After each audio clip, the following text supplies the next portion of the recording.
है guys, welcome back to the another video. तो कैसे हो? आई विश बहुत बढ़िया होगे। जैसे कि मालूम है कि हमारे टॉपर सीरीज चल रहे थे, जिसमें हम लोग बिजनेस स्टडीज में लगभग प्लानिंग कंप्लीट कर लिए थे और ऑर्गेनाइजिंग का भी फर्स्ट वीडियो आ गया था। ठीक है, आशा करता हूँ वो सारी चीजें आप लोग देख ली होगी, वो वीडियो देख ली होगी, नोट्स बना ली होगी और रिवीजन भी करके इस वीडियो को देखने आए होगे। ठीक है, जैसे कि मैं बोलूँ कि हमारे टॉपर सीरीज में, ठीक है, मैक्रो इकोनॉमिक्स में भी हम लोग लगभग नेशनल इनकम कंप्लीट होने वाला है। ठीक है, तो वो भी आप लोग देख लियोगे, रिवीजन वगैरह कर लियोगे। आज हम ओवरऑल इस वीडियो में देखने वाले हैं कि हमारे ऑर्गेनाइजिंग में जहां तक इसके पहले वाले वीडियो तक हमने कंप्लीट किया था उसके आगे कंटिन्यू करेंगे। तो लगभग मैं बात करूं, हम लोग ऑर्गेनाइजिंग में मीनिंग वगैरह देख लिया था, डेफिनेशन देख लिया था ऑर्गेनाइजिंग का। सेकंड में बात करूं कि हमारा ऑर्गेनाइजिंग के प्रोसेस भी देख लिए थे और जो भी प्रोसेस होते हैं 3-4 वो भी देख लिए थे। Importance and significance of organising भी देख लिए थे। एंड नेक्स्ट पार्ट हमारा स्टार्ट होता है मीनिंग एंड कंसिडरेशन। ठीक है, अब मैं बात करूं कि मीनिंग एंड कंसिडरेशन क्या होता है। ठीक है, तो देखो भाई, when the managers are performing the organisation function as the organisational structure get the created the automatically which defines the job position and the authority responsibility of the different employees. कहने का मतलब ये है हमारे कंसिडरेशन का कि overall जो भी बिजनेस होते हैं उस बिजनेस में एम्प्लॉइज होंगे, अलग अलग डिपार्टमेंट होगा। ठीक है, तो उन सब की रिस्पांसिबिलिटी क्या बनती है? तो बस वही चीज है, मैनेज द परफॉर्मिंग, जो भी परफॉर्मिंग है उसको मैनेज करना, हमारे ऑर्गेनाइजिंग के जो भी फंक्शन है उसके अकॉर्डिंग ऑर्गेनाइजेशनल स्ट्रक्चर को फॉलो करते हुए। ठीक है, और ऑर्गेनाइजेशनल स्ट्रक्चर को क्रिएट करते हुए। ठीक है, to automatically which is the define the job position. जब ये सारी चीजें करोगे ना तो आपको पता चलेगा कि हमारी जॉब पोजीशन क्या है। जितने भी एम्प्लॉइज होते हैं, जितने भी वर्कर होते हैं, वो हमारे बिजनेस के अंदर कुछ ना कुछ जॉब पोजीशन होता ही रहता है। ठीक है, होता ही है जो भी एम्प्लॉइज हैं। ठीक है, जैसे कि मैंने पढ़ाया था इसके पहले मीनिंग ऑफ मैनेजमेंट में कि आपका क्या होता है, मिडिल होता है, पहले टॉप होता है, मिडिल होता है, लोअर होता है। ठीक है, मिडिल में कितने लोग होते हैं, कौन कौन से लोग होते हैं, सबऑर्डिनेट्स में मतलब लोअर में क्या क्या कौन कौन से लोग होते हैं, तो सबकी जो भी वर्क होगी, ठीक है, उसके अकॉर्डिंग हम इस एक्टिविटी को करते हैं और ऑटोमेटिकली क्रिएट कर लेते हैं। क्या चीज क्रिएट करते हैं जल्दी बताओ? Organisational structure. ठीक है ना, फिर मैं बोलूं जो भी अथॉरिटी होती है एंड रिस्पांसिबिलिटी होती है डिफरेंट एम्प्लॉइज की, ठीक है, वो उसके अकॉर्डिंग वो बिजनेस में क्या करते हैं, वर्क करते हैं नॉर्मल। फिर मैं बोलूं organisational structure can be defined और it can be called as the framework with in the which the managerial and operational task are performed. जो भी मैनेजरियल, ठीक है, एंड ऑपरेशनल टास्क होते हैं, ठीक है, उसको परफॉर्म करते हैं। ठीक है, फिर मैं बोलूं टाइप्स ऑफ ऑर्गेनाइजेशनल स्ट्रक्चर। हमारे ऑर्गेनाइजेशनल स्ट्रक्चर जो होते हैं वो लगभग 2 तरीके के होते हैं। ठीक है, इसको हम रेट कर लेते हैं। वैसे manager the performing the organisational structure is the result from the performation of organisational structure can be defined as the network, job position, responsibility, authority at the different level of organisation. ठीक है, तो फिर आप आ जाइए, हमारे जो structure होते हैं, ठीक है, यानी कि जो ऑर्गेनाइजेशनल स्ट्रक्चर होते हैं वो 2 तरीके के होते हैं। एक होता है हमारा फंक्शनल स्ट्रक्चर, एक हमारा होता है डिविजनल स्ट्रक्चर। मैं बात करूं कि फंक्शनल स्ट्रक्चर में क्या होता है, ठीक है, क्यों फॉर्म किया गया हमारे फंक्शनल स्ट्रक्चर को। ठीक है, तो देखिए, व्हेन द एक्टिविटीज और the job are the grouped keeping in the mind is the function. ठीक है, यानी कि जो भी हम एक्टिविटीज करेंगे, जो भी हमारा ऑब्जेक्टिव होगा, ठीक है, हम उन सारी चीजों को क्या करेंगे, ग्रुप में करेंगे। ग्रुप में अपने वर्क को क्या करेंगे, परफॉर्म करेंगे, जो भी हमारा वर्क है, जो भी हमारा टास्क है। फिर the job when the called function structure, इस जॉब को हम क्या कहते हैं, functional structure. For the example all the job related to the production are group in the production department. यानी कि जो हमारा प्रोडक्शन डिपार्टमेंट है, ठीक है, तो जो प्रोडक्शन डिपार्टमेंट के जो भी लोग होंगे, यानी कि जो भी ग्रुप होगा, वो प्रोडक्शन डिपार्टमेंट के अंदर क्या करेंगे, वो लोग वर्क करेंगे। ठीक है, फिर मैं बोलूं related to sales and sales department, जो सेल्स से रिलेटेड जितने भी वर्क होंगे वो सेल्स डिपार्टमेंट के अंदर होंगे, ना कि हवेबाजी में अनवांटेड एक्टिविटीज नहीं करेंगे। ठीक है ना, तो बस वही चीज हमने बताया था इसके पहले वाले वीडियो में, थोड़ा बहुत इस तरीके की चीजें हम बताए थे। ठीक है ना, देखे होगे तो भाई आपको पता होगा। अब देखो, related to purchase in the purchase department on so on, जो भी हम परचेज करते हैं, ठीक है, तो परचेज डिपार्टमेंट संभालता है। ठीक है, तो आशा करता हूँ समझ में आया होगा ना प्लीज भाई। ठीक है, अगर समझ में आया होगा तो जरा सब्सक्राइब कर दिया करो। ठीक है, फॉर एग्जाम्पल, थोड़ा सा एग्जाम्पल देख लो। ठीक है, the production department can be further classified into store department, ठीक है, क्वालिटी कंट्रोल डिपार्टमेंट, जो क्वालिटी को कंट्रोल करते हैं। फिर मैं बात करूं डिपार्टमेंट नहीं, असेंबली डिपार्टमेंट, ओवरऑल जो असेंबली संभालते हैं, ठीक है, उनकी जो भी डिपार्टमेंट होती है, तो वो, तो ये क्या है, हमारे क्या किए गए हैं, क्लासिफाइड किए गए हैं भाई। ठीक है, तो आशा करता हूं ये सारी चीजें समझ में आई होंगी। फिर मैं बात करूं हमारे डिविजनल स्ट्रक्चर के बारे में। ठीक है, पहले तो मैं आशा करता हूं आपको फंक्शनल स्ट्रक्चर समझ में आ गया होगा। अब आ जाए डिविजनल स्ट्रक्चर में। ठीक है, तो जरा सोचो कि हम डिविजनल स्ट्रक्चर क्यों करते हैं, जल्दी सोचो, सोच लिए होगे।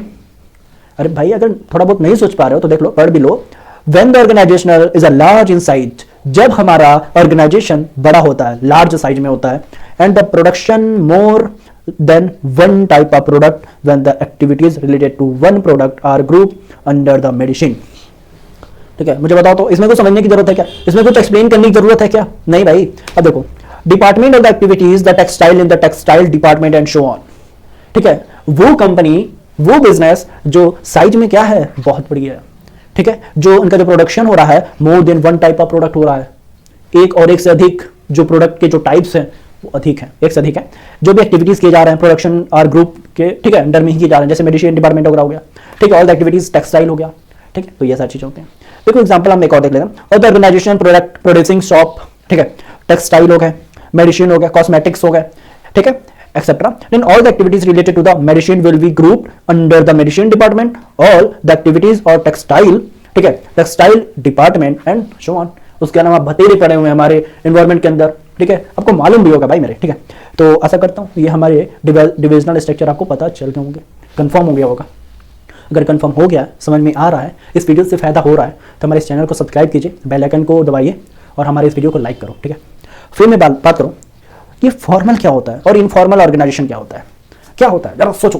ठीक है, आपके स्कूल में पढ़ाया गया होगा, कहीं ना कहीं अगर कोचिंग ज्वाइन की हो तो कोचिंग में पढ़े होगे। ठीक है, तो कुछ रिवाइज करो, दिमाग में आ रहा है आपके? नहीं आएगा, भूल गए हो भाई। ठीक है, चलो कोई बात नहीं। अब देखो फॉर्मल ऑर्गेनाइजेशन की मैं बात करूँ, ठीक है, तो when the managers are carrying on organise process, then the result of the organizing process in organizational structure created the achieve systematic work and the efficient utilization of resources। Formal organisation को क्यों create किया गया? हमारे business को एक अच्छे systematic work में करने के लिए, यानी कि हमारे एक सिस्टमैटिक वर्किंग कंडीशन में वो हमारा जो भी बिजनेस है, जो भी एक्टिविटीज रहे, एक स्मूथली चले। ठीक है, बस जो भी हमारी वर्किंग हो रही है वो सिस्टमैटिक तरीके से हो, हमारा यूटिलाइजेशन हो, जो भी रिसोर्सेज हैं उसको एक एफिशिएंट यूटिलाइजेशन हो रिसोर्सेज की। ठीक है, बस ये चीज है। Formal organisational structure clearly spells out the job to be perform by facial individual, the authority responsibility assign to every individual, the superior subordinate relations and the designation of every individuals in the organization. The structure of created the initially by the managers for achievement for organizational goal। ठीक है, यानी कि जितने प्रकार के हमारे गोल हैं वो अचीव हो सके मेरे भाई, वो अचीव हो सके। जैसे कि ठीक है, जो भी तुमने देख लिया, इसमें ऐसा कुछ समझाने वाला नहीं है। ठीक है, authority responsibility of assign to the every individual, जितने भी हमारे इंप्लॉइज है, जितने भी वर्क है, जो भी उनको काम दिया गया है वो अच्छे से करें, जो भी उनको काम असाइन किया गया है। फिर superior subordinate relation between the designation of every individual, जो भी इंडिविजुअल्स लोग हैं, जो भी वर्कर है, जो भी एम्प्लॉइज हैं, ठीक है, वो क्या है, आपस में सबऑर्डिनेट हो। ठीक है, जो भी सबऑर्डिनेट होता है वो क्या हो, सुपीरियर सबऑर्डिनेट हो, आपस में कोऑर्डिनेशन वगैरह हो, बस ये चीज है। फिर structure create the intentionally by the manager for achievement the organisation goal. जब ये सारी चीजें एक कोऑर्डिनेशन में आके अच्छे से काम करेंगे, स्मूथली सिस्टमैटिक वर्क करेंगे, तो हमारा ऑब्जेक्टिव क्यों नहीं क्लियर होगा भाई? हमारा ऑब्जेक्टिव जो भी हमारे गोल है वो फुलफिल क्यों नहीं होंगे? हम अपने गोल को अचीव क्यों नहीं करेंगे ना? तो बस ये चीज होता है। तो हमारा ये फॉर्मल स्ट्रक्चर का मेन फॉर्म करने का यही मतलब था कि हमारे जो भी ओवरऑल जो बिजनेस ऑर्गेनाइजेशन है वो स्मूथली सिस्टमैटिक तरीके से कंटिन्यू होता रहे। ठीक है, आया समझ में? बहुत बढ़िया। मैं बात करूं अब इनफॉर्मल की। ठीक है, in the informal organisation structure individuals are assign the various job position. हमारे एक्टिविटीज जो भी करते हैं बिजनेस के अंदर अलग अलग डिपार्टमेंट होते हैं। जब भैया जब डिपार्टमेंट होंगे तो वेरियस पोजीशन भी होंगे, कोई टॉप पे बैठा है, कोई मिडिल पे बैठा है, कोई लोअर पे बैठा है। ठीक है, the individuals interact with each other and develop some social and friendly group in the organisation. जैसे कि आप अपने स्कूल में गए, स्कूल में जाते हो तो अनवांटेड चीज बहुत ज्यादा बातें करते हो। ठीक है, लेकिन आप पढ़ाई की बात नहीं करते हो। ठीक है, पढ़ाई की बात नहीं करते हो और जो फालतू की बातें होती हैं वो बहुत ज्यादा करते हो। ठीक है, उसी तरह हमारे ऑर्गेनाइजेशन में भी होता है। जितने भी मिडिल यानी कि जितने भी पोजीशन होते हैं, सारे पोजीशन आपस में बैठेंगे, फालतू की बातें किए जाएंगे। ठीक है, तो वो चीज हमारे क्या होता है, इनफॉर्मल ऑर्गेनाइजेशन। जो भी हम कम्युनिकेट कर रहे हैं, जो भी एक्टिविटीज कर रहे हैं, अनवांटेड कर रहे हैं, फालतूगिरी कर रहे हैं केवल। ठीक है, तो बस फ्रेंडली ग्रुप में बैठ गया। The network of social and friend group form the another structure in the organisational which is called the informal structure. ठीक है, ऑर्गेनाइजेशनल स्ट्रक्चर। ठीक है, तो हमारे इनफॉर्मल स्ट्रक्चर कहलाएंगे। ठीक है, इनफॉर्मल ऑर्गेनाइजेशन कहलाएंगे हमारे ऑर्गेनाइजेशनल स्ट्रक्चर के अंदर। ठीक है ना, तो चलो जैसे कि देख लो ये बातें कर रहे हैं, इनफॉर्मल ऑर्गेनाइजेशन, आपस में बैठ के गप्पे लड़ाना है भाई साहब। ठीक है, तो वो सारी चीजें हैं। तो आशा करता हूं आपको समझ में आ रहा होगा, आ रहा है ना? चलो बहुत बढ़िया। अब मैं बात करूं थोड़ा सा और भी है, कर लो। Informal structure is the gets the created automatically and the main purpose of the main purpose of the such structure is getting the psychological satisfaction, हमें साइकोलॉजिकल सेटिस्फैक्शन मिलता है इससे, ये अपने आप डेवलप हो जाती है, ठीक है ना। The extension of informal structure depend upon the formal structure because the people working at different job position interact with each other to the form informal structure and the job position are created in the formal structure, ठीक है ना। तो ये सारी चीजें होती हैं।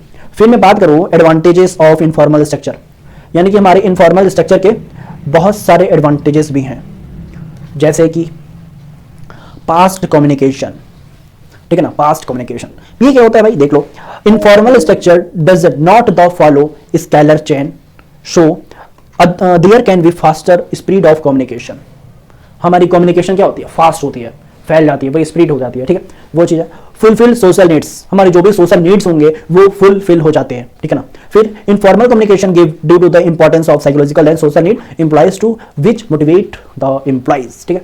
तो नॉर्मल चीज़ें, हमें ऐसा कुछ बताने वाला नहीं है, ठीक है ना। फिर मैं बात करूं हमारे next delegation of authority.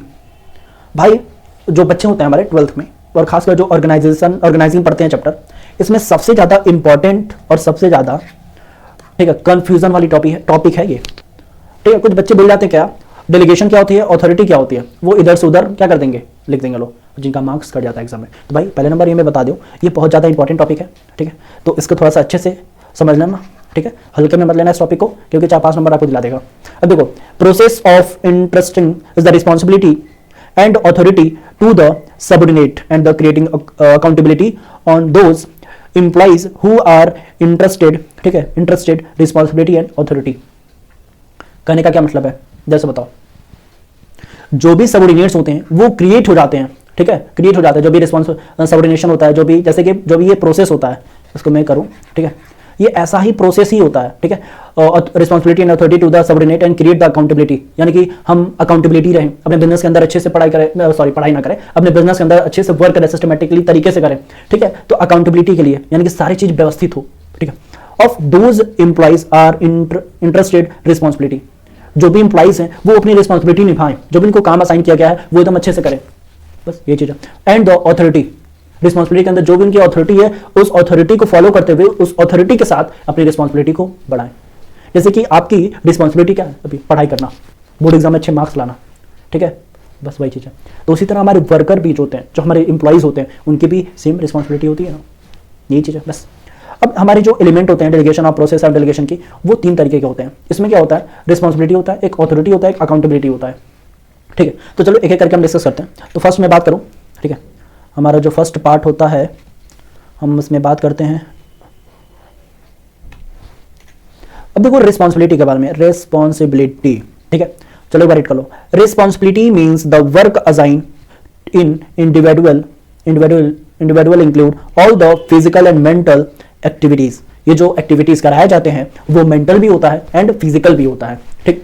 To be perform by the employee, और जो हम परफॉर्म करते हैं, यानी जो भी एम्प्लॉइज होते हैं वो परफॉर्म करते हैं भाई, at the particular job position, एक वो अपनी जॉब पोजीशन पे जो भी हो, मिडिल हो, लोअर हो, ठीक है, सबऑर्डिनेट, ठीक है, टॉप हो, तो जो भी हमारे वर्कर वगैरह होंगे वो क्या करेंगे, अपने पर्टिकुलर जॉब पोजीशन के अंदर रिस्पॉन्सिबिलिटी उनकी होंगी कि ये काम करो, तो वो लोग काम अपना करते हैं, तो ये नॉर्मल है।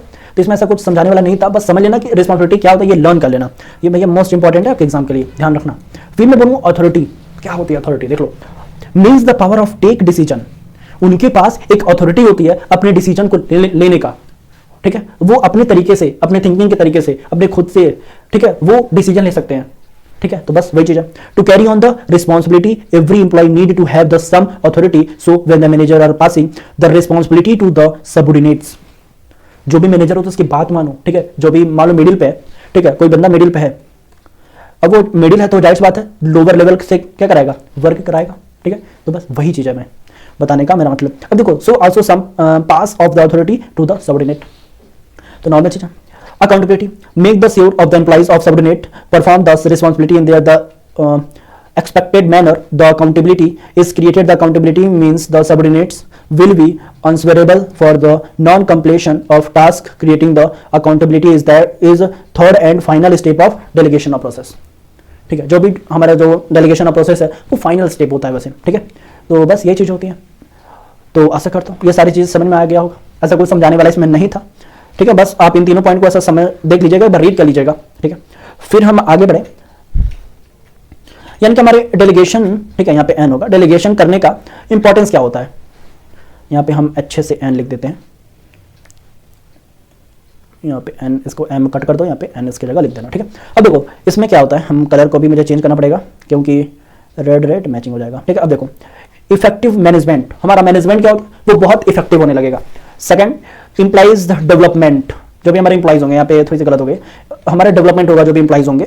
फिर मोटिवेशन ऑफ इंप्लाइज, हमारे जो भी इंप्लाइज हैं वो मोटिवेट होंगे भाई, ठीक है। फिर फैसिलिटेट द ऑर्गेनाइजेशन ग्रोथ, हमारी ग्रोथ भी, हमारे जो भी ऑर्गेनाइजेशन ग्रोथ होगा वो भी डेवलप होता रहेगा, आगे बढ़ता रहेगा, ठीक है।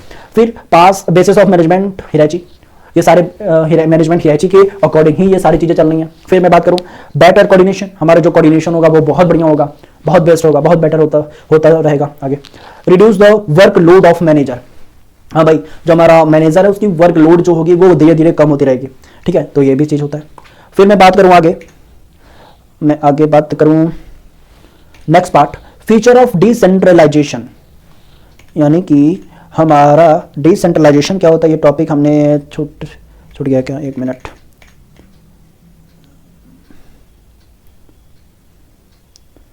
चलो। अब देखो डिसेंट्रलाइजेशन वैसे देख लो इसके फीचर्स क्या होते हैं। अब देखो decentralisation much more than a mere, transfer of the authority to lower level, ठीक है। यानी कि डिसेंट्रलाइजेशन का मतलब क्या होता है, आप किसी और से काम करा रहे हो, ठीक है, अपने वर्क को ट्रांसफर कर रहे हो, करने का मतलब ये है it is implies a selective dispersal of authority, आपके पास सेलेक्टिव होता है, ठीक है, क्या करने के लिए, अथॉरिटी के लिए, डिस्पर्स करने के लिए। फिर it show the belief that the people are competent, capable and the resourceful, ठीक है, जो भी हमारे रिसोर्सफुल होंगे वो क्या होंगे, कॉम्पिटेंट एंड कैपेबल होंगे, ठीक है। फिर मैं बात करूं decentralisation indicate the employees that the middle and lower can assume the responsibility to effective implementation of their decision, ऐसे लोगों को वो दिया जाएगा जो मिडिल में, लोअर में हो और अपनी चीजों से वो रिस्पांसिबिलिटी से वर्क करे, ठीक है, करने का मतलब ये है।